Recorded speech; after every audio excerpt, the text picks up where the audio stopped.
തൃശൂർ മുണ്ടത്തിക്കോടുണ്ടായ വെടിക്കെട്ട് അപകടത്തിന്റെ പശ്ചാത്തലത്തിൽ തൃശൂർ പൂരം വേണമോ വേണ്ടയോ എന്നതാണ് ചർച്ച. തൃശൂർ പൂരം നടത്തിപ്പിൽ അന്തിമ തീരുമാനം ഇന്നുണ്ടാകും. മന്ത്രിമാരുടെ നേതൃത്വത്തിൽ തിരുവമ്പാടി, പാറമേക്കാവ് ദേവസ്വങ്ങളുടെ സംയുക്ത യോഗം രാവിലെ ചേരും. വെടിക്കെട്ട് ഒഴിവാക്കണം, എന്നാൽ പൂരം നടത്തണം എന്നാണ് ദേവസ്വങ്ങളുടെ ആവശ്യം. അതേസമയം സ്ഫോടനത്തിന് കാരണം ചൂടല്ലെന്ന പെസോ നിഗമനത്തിന് പിന്നാലെ കൂടുതൽ പരിശോധനയും അന്വേഷണവും തുടരുകയാണ്. നിരോധിത വസ്തുക്കൾ ഉപയോഗിച്ചോ എന്നതടക്കം പരിശോധിക്കും. ദുരന്ത സ്ഥലത്ത് ഇന്നും പരിശോധന തുടരും. പരിക്കേറ്റ് ചികിത്സയിൽ കഴിയുന്ന 4 പേരുടെ നില ഗുരുതരമായി തുടരുന്നു. DNA പരിശോധനാ ഫലം 3 ദിവസത്തിനുള്ളിൽ ലഭിക്കും. 4 പേരെ ഇനിയും കണ്ടെത്താനുണ്ട്. 10 പേരുടെ മൃതദേഹമാണ് ഇപ്പോൾ ബന്ധുക്കൾക്ക് വിട്ടു നൽകുന്നതും അവരെ തിരിച്ചറിയുകയും ചെയ്തിരിക്കുന്നത്. 4 പേർക്ക് തിരിച്ചറിഞ്ഞിട്ടില്ല എന്നുള്ളതും വലിയ വെല്ലുവിളിയാണ്. ജെയ്സൺ ചവവളപ്പിലും അർജുൻ മട്ടന്നൂരും സോണൽ കൃഷ്ണയും തത്സമയം ചേരും പ്രേക്ഷകർക്കൊപ്പം. Very good morning all. ആദ്യം ജെയ്സണിലേക്ക്. Jaison, good morning. തൃശൂർ പൂരം വേണോ വേണ്ടയോ എന്ന കാര്യത്തിൽ ഇന്നലെ ചേർന്ന പാറമേക്കാവ്, തിരുവമ്പാടി ദേവസ്വങ്ങളുടെ യോഗത്തിൽ ഒരു തീരുമാനമെടുത്തിരിക്കുന്നത് പൂരം നടത്തണം, എന്നാൽ വെടിക്കെട്ട് ഒഴിവാക്കാം എന്നുള്ളതാണ്. അപ്പോൾ വെടിക്കെട്ട് ഒഴിവാക്കി ചമയപ്രദർശനം 1 ദിവസമാക്കി ചുരുക്കി ബാക്കി എല്ലാ ചടങ്ങുകളുടെയും പൂരം നടത്തണം എന്നുള്ളതാണ് ദേവസ്വങ്ങളുടെ താല്പര്യം. ആ താല്പര്യം തന്നെ സർക്കാർ ഇന്ന് പരിഗണിക്കാൻ സാധ്യതയുണ്ടോ? ഇന്ന് 10:30-ക്കാണ് മന്ത്രി വി എൻ വാസവന്റെ നേതൃത്വത്തിലുള്ള യോഗം. ദേവസ്വങ്ങൾ ഇക്കാര്യം അറിയിച്ചാൽ സർക്കാരിന് എതിരെ നിൽക്കുക സാധ്യമാണോ? Jason, good morning. Very good morning Arunkumar. അങ്ങനെ തൃശ്ശൂർ പൂരവുമായി ബന്ധപ്പെട്ട ചർച്ചകൾ, അതിനിർണായകമായ ചർച്ചയാണ് ഇന്ന് നടക്കുന്നത്. ഇന്നലെ തന്നെ തിരുവമ്പാടിയും പാറമേക്കാവ് ദേവസ്വങ്ങളും യോഗം ചേർന്ന് അവരുടെ തീരുമാനം അറിയിച്ചിട്ടുണ്ട്.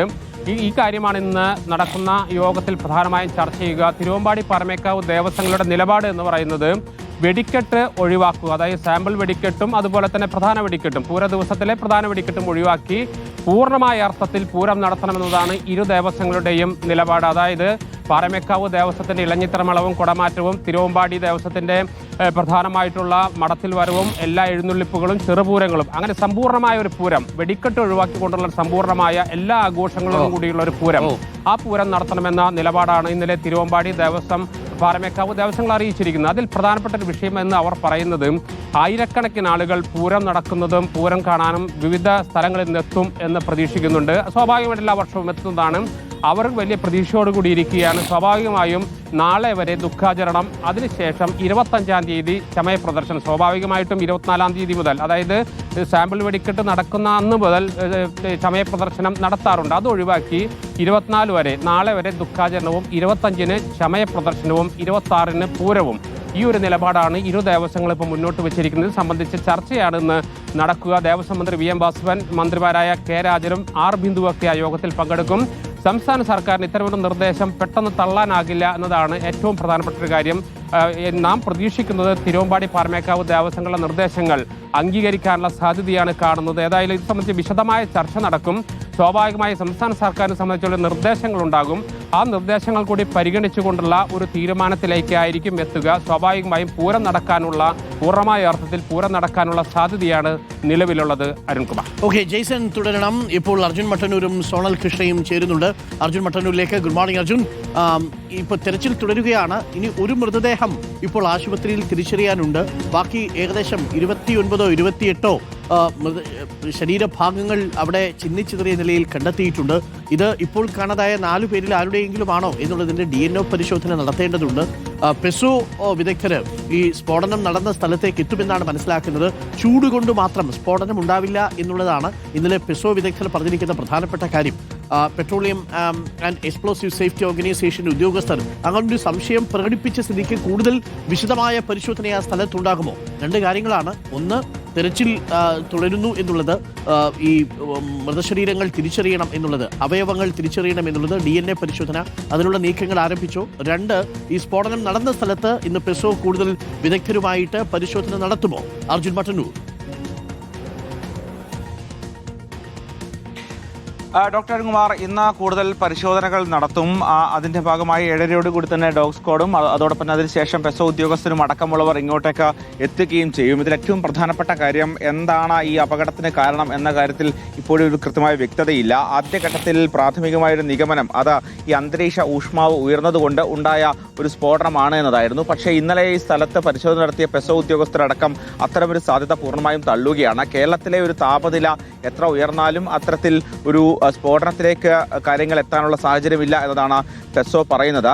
മാത്രവുമല്ല ഈ അപകട സ്ഥലത്ത് ഇലക്ട്രിക്കൽ ഇൻസ്പെക്ടറേറ്റ് പരിശോധന പൂർത്തിയാക്കുകയും ചെയ്തിട്ടുണ്ട്. അതുകൊണ്ട് തന്നെ പെസോയുടെ പ്രാഥമികമായ ഇപ്പോൾ നിഗമനം ഇത് ഷോർട്ട് സർക്യൂട്ട് ആണോ എന്നതാണ്.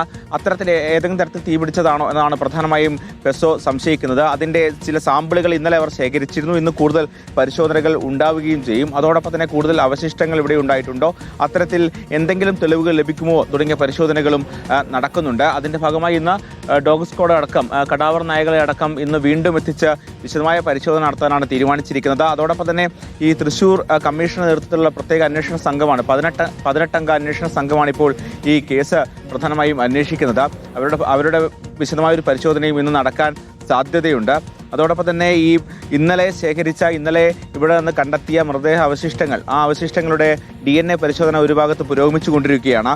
ഇതിൽ 34 പേരാണ് ഈ അപകട സമയത്ത് ഇവിടെ ഉണ്ടായിരുന്നത് എന്ന് തന്നെയാണ് ഇപ്പോൾ പോലീസ് കണ്ടെത്തിയിരിക്കുന്നത്. ഇപ്പോൾ ഡോഗ് സ്ക്വാഡ് അടക്കം ഇങ്ങോട്ടേക്ക് എത്തിയിട്ടുണ്ട്. ഡോഗ് സ്ക്വാഡ് അല്പസമയത്തിനൊക്കെ തന്നെ ഇവിടെ പരിശോധന ആരംഭിക്കുമെന്നാണ് മനസ്സിലാക്കുന്നത്. എന്തായാലും ഈ അവശിഷ്ടങ്ങളുടെ പരിശോധന അത് ഒരു ഭാഗത്ത് പുരോഗമിക്കുന്നുണ്ട്. അതോടൊപ്പം തന്നെ ഈ അപകട കാരണം കണ്ടെത്താനുള്ള പരിശോധനയും പുരോഗമിക്കുന്നുണ്ട്. എന്തായാലും ഇന്ന് വൈകുന്നേരത്തോടു കൂടി ഈ മേഖലയിലുള്ള പരിശോധനകൾ ഏതാണ്ട് പൂർത്തിയാക്കാൻ കഴിയും എന്ന് തന്നെയാണ് പ്രതീക്ഷിക്കുന്നത്.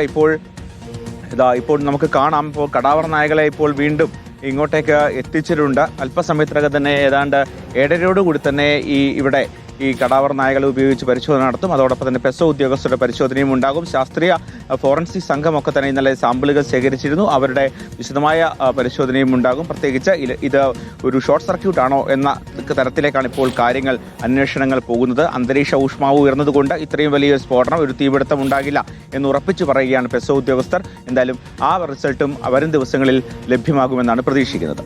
രാവിലെ അർജുൻ മട്ടന്നൂർ നിൽക്കുന്ന ആ മുണ്ടത്തിക്കോട് പാടശേഖരത്തിന്റെ അവിടെ നല്ല മഞ്ഞുണ്ട് അല്ലേ?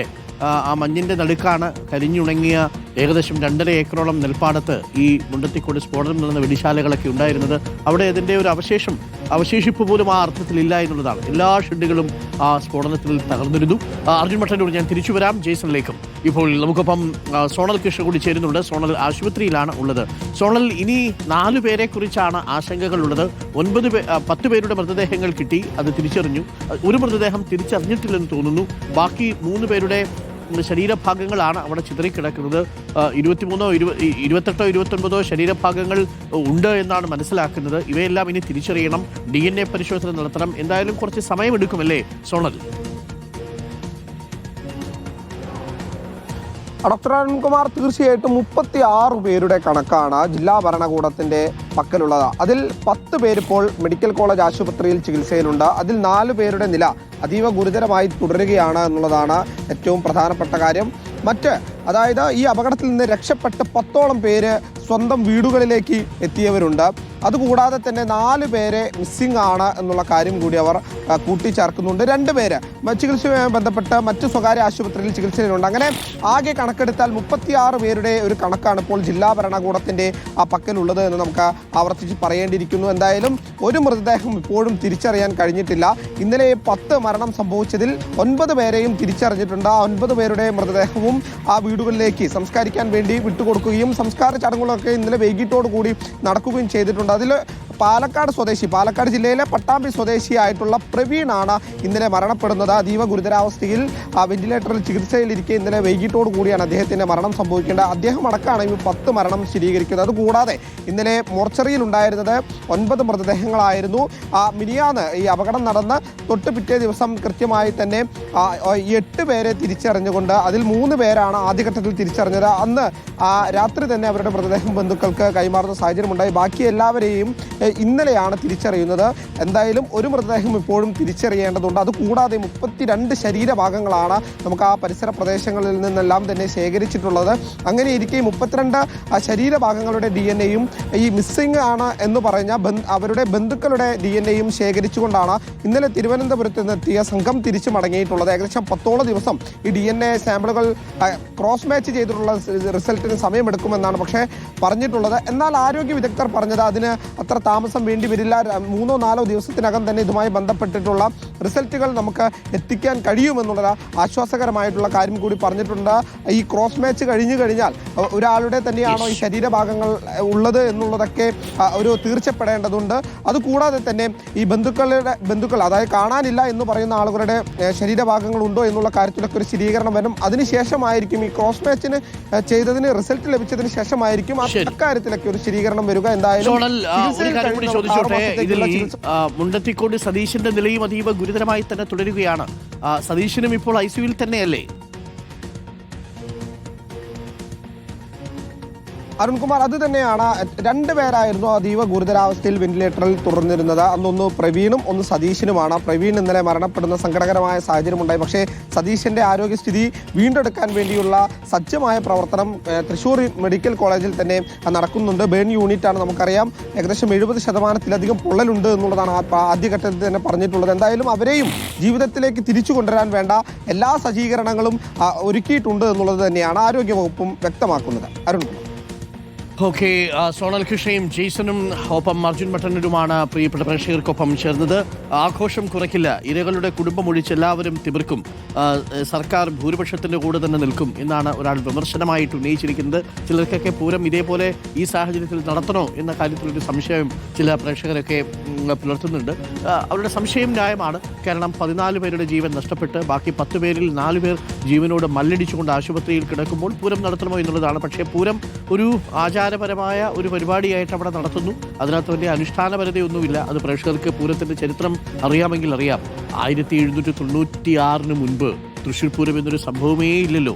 തൃശ്ശൂർ പൂരം തുടങ്ങുന്നത് തന്നെ പ്രേക്ഷകർക്ക് അറിയാവുന്നതുപോലെ ആറാട്ടുപുഴയിൽ പൂരം കാണാൻ അല്ലെങ്കിൽ പൂരത്തിൽ പങ്കുകൊള്ളാൻ പോകുന്ന ഇപ്പോഴത്തെ ഘടകപൂരങ്ങൾക്ക് അന്ന് അനുമതി നിഷേധിക്കുന്നതോടു കൂടിയാണ് ശക്തൻ തമ്പുരാനെ അവർ സമീപിക്കുന്നതും വടക്കനാഥൻ്റെ മണ്ണിൽ വെച്ച് പൂരം നടത്താമെന്ന് പറയുന്നതും. ഇത് യഥാർത്ഥത്തിൽ തൃശ്ശൂർ പൂരം വടക്കനാഥൻ്റെ ആഘോഷമൊന്നുമല്ല. വടക്കനാഥൻ അങ്ങനെ സ്വന്തമായിട്ട് പൂരവുമില്ല. ഘടകപൂരങ്ങളിൽ വടക്കനാഥന് പൂരമില്ല എന്നുള്ളത് പ്രേക്ഷകർക്കറിയാമല്ലോ. വടക്കനാഥൻ്റെ സന്നിധിയിൽ വെച്ച് നടത്തുന്ന ഒരു കാർണിവലാണ് യഥാർത്ഥത്തിൽ പൂരം എന്ന് പറയുന്നത്. അതിൽ വലിയ അനുഷ്ഠാനപരതയൊന്നും ആ അർത്ഥത്തിലില്ല എന്നുള്ളതാണ്. പലതും അതിൻ്റെ ആഘോഷങ്ങളുടെ ഭാഗമായി പിൽക്കാലത്ത് വന്നതാണ്. പണ്ട് കാലത്തൊരു ചൊല്ലുണ്ടായിരുന്നു എന്ന് വായിച്ചു കണ്ടു. എന്താണെന്നറിയാമോ? ഈ 1000 തൃശ്ശൂർ പൂരങ്ങൾക്കുള്ള വെളിച്ചെണ്ണയുണ്ടെങ്കിൽ ഒരാറാട്ടുപുഴ പൂരം നടത്താം എന്നാണ്. എന്ന് പറഞ്ഞാൽ അതിൻ്റെ അർത്ഥം ആറാട്ടുപുഴ പൂരവുമായിട്ട് പണ്ട് കാലത്ത് താരതമ്യം ചെയ്യുമ്പോൾ തൃശ്ശൂർ പൂരം ഒന്നുമല്ലായിരുന്നു എന്നുള്ളതാണ്. പല ആചാരങ്ങളും പാറമേക്കാവും തിരുവമ്പാടിയും തമ്മിലുള്ള പണ്ട് മത്സരത്തോടുള്ള കമ്പങ്ങളൊക്കെ വലിയ രീതിയിൽ ചർച്ച ചെയ്യപ്പെടുകയും വിവാദങ്ങൾ ഉണ്ടാക്കുകയും ഒക്കെ ചെയ്തിരുന്നു. പലതും ആരോഗ്യകരമല്ലാത്തൊരു മത്സരം പല ഘട്ടങ്ങളിലും ഉണ്ടായിരുന്നതായിട്ട് ചരിത്രത്തിലേക്ക് രേഖപ്പെടുത്തിയിട്ടുണ്ട്. അതൊക്കെ മാറി ഇപ്പോൾ എല്ലാവരുടെയും ഒരാഘോഷമായ ഒരു സാംസ്കാരിക ഉത്സവമായിട്ട് അത് ആഘോഷിക്കുന്നു. പക്ഷേ ഈ അപകടം നടക്കുന്ന സാഹചര്യത്തിൽ വെടിക്കെട്ട് ഒഴിവാക്കാനാണ് ഇപ്പോൾ ദേവസ്വങ്ങളുടെ തീരുമാനം. എന്നാൽ മറ്റു പരിപാടികൾ നടത്തണം എന്നാണ് ദേവസ്വങ്ങൾ തീരുമാനിച്ചിരിക്കുന്നത്.